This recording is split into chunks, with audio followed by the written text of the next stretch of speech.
You know, to be honest with you, I was initially thinking that I was gonna go into this video and completely rant my ass off, and I might still do so. The thing is, this was bound to happen sooner or later. The Eagles dropped their second game of the season, but I am hugely disappointed in the way the fucking team played today. I'm not gonna lie.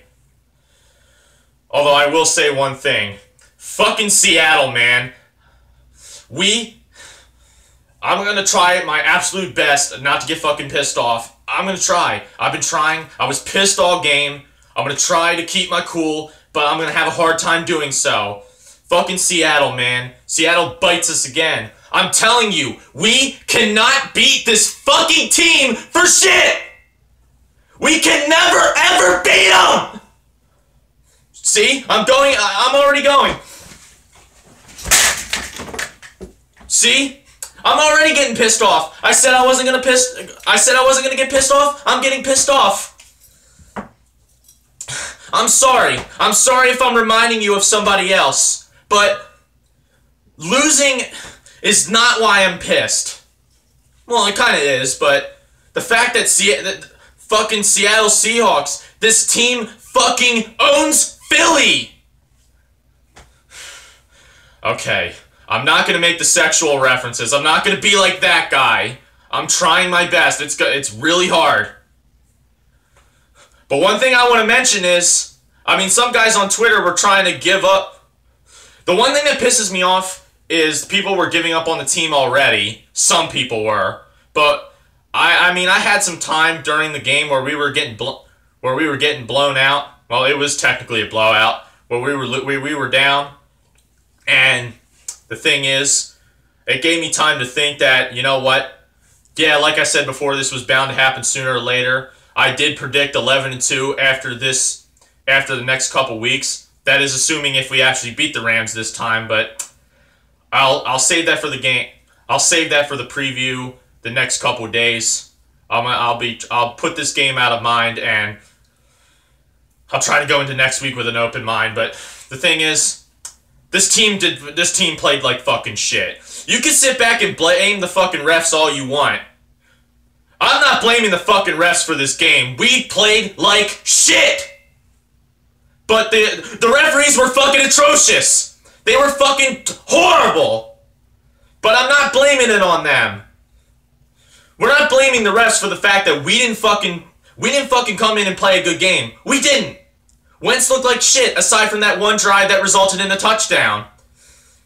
And Doug Pearson's ignorant ass play calling wasn't doing us any favors anyway. I mean, you had fucking Richard Sherman out, you had Cam Chancellor out, and the entire first half they were not challenging this fucking depleted secondary.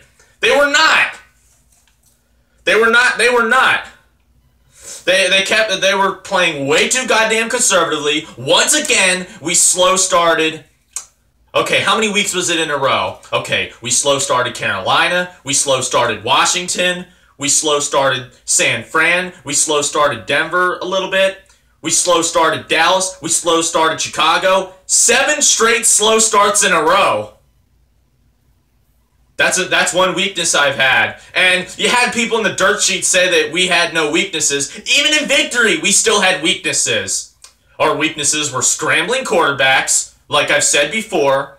I mean, we struggled against Cam a little bit. Although that game was fucking shit because of the one-sided officiating. And now Russell Wilson. I mean, this dude was fucking picking us apart all game. I believe we sacked him twice, but he was picking apart our secondary. I mean, there was one drive on offense. Wentz looked like shit. I'm not gonna lie. He missed Aguilar wide open, which probably would have resulted in a touchdown, and we ended up punting. And another drive where we were marching down the field beginning of the second half, and we were at the goal line. Carson Wentz takes the snap, runs the shit in, he fumbles the damn ball, and it goes right back to the goddamn Seattle Seahawks. And then on 2 3rd and 10s. Well, not 2 3rd and 10s, but 2 3rd downs. I don't know if they were 3rd and 10, but no, I think one of them was 3rd and 8. There was one wide receiver. One of them was Doug Baldwin. Correct me if I'm wrong. And another guy, and Tyler Lockett in the end zone, left these dudes wide the fuck open.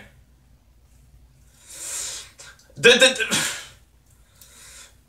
nothing much more I could say. The defense, the team from both sides of the ball played like fucking dog shit. They did. Although, shout out to fucking Seattle. I don't really know any Seattle fans on YouTube or anywhere else on social media. I don't really know too many of them. But shout out to the Seahawks fans out there. They clearly outplayed us. Russell Wilson, I don't know whether this dude's overrated or underrated. I really don't know. Because people are praising him, but at the same time they're shitting on him, saying he's overrated, he's gimmicky, and things of that nature. But guess what? He was making shit happen, wasn't he? Russell Wilson, that dude is the truth. I seriously believe that if he got some help, he got more help, I believe Seattle would be a much better team. But either way. I mean, Marcus Smith, you still a fucking sorry scrub. I mean, Vitai's weak ass was making your ass look like an idiot. Number 55, the other guy that was on him was abusing him. Vitae looked like shit. I'm not gonna lie. Big vagina. He looked like big vagina. Ajayi looked decent. I believe he should have gotten more carries. I'll get to that in the statistics. I'm gonna try to calm down. I'm gonna try to relax. But here's the part that pisses me off. It's not so much the fact that we lost, but it's also the way we lost. It's the way we performed. If Seattle was in a position where they had to earn it and they threw a touchdown on us to take the lead and then win, I would have been fine with that. But the fact that we just played like absolute dog shit, and the worst part about it is people writing the Eagles off just because we lost this game. I mean, unsurprisingly, the Eagles haters and naysayers, unsurprisingly, are going to do what they do every other time we lose. They're going to form a line in the elephant walk, running around circle jerking each other. Eagles haven't played any good teams. Fuck you!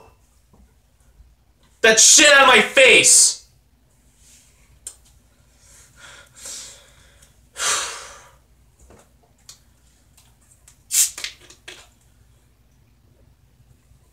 Probably not the best drink for this type of thing, but either way, I don't really care right now. Anyway, let's get into the statistics, shall we? I'm really sorry, I'm just really upset. Maybe I don't have a reason to be, but I just am.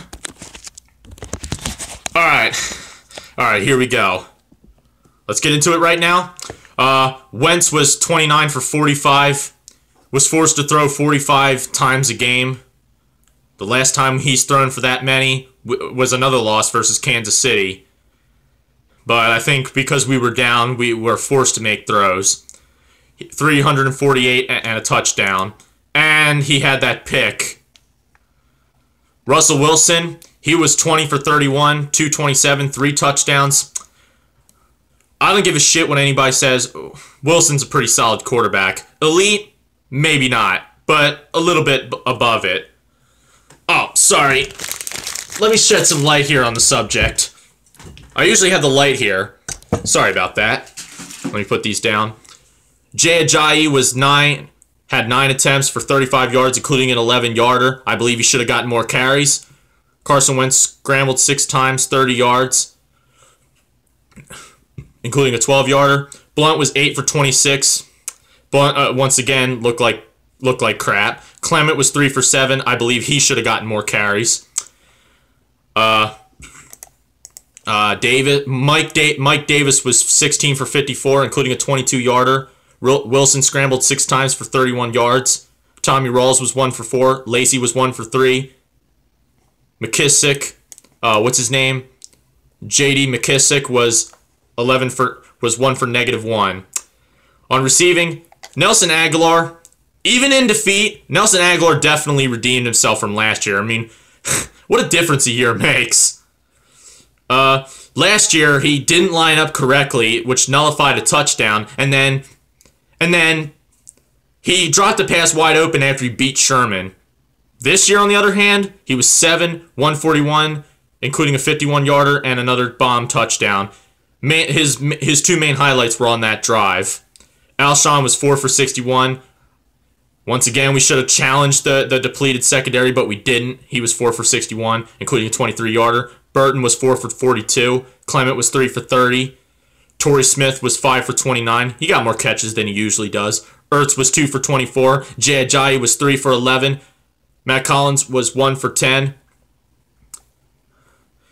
Doug Baldwin was 5 for 84.